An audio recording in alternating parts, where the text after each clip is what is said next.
The minister beat his chest, and colleagues on that side beat their desks as he announced that there will be no new taxes.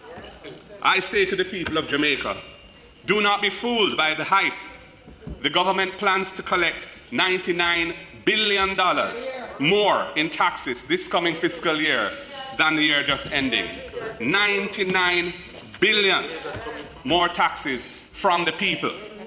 Imagine, this is happening in a year when many have not recovered from the COVID recession and many more are facing hunger and sufferation from the effects of the war in Ukraine. $99 billion more in taxes, Madam Speaker.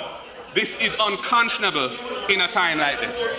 We believe, Madam Speaker, that the government must rearrange the budget and find a way to give some of this $99 billion back to the people.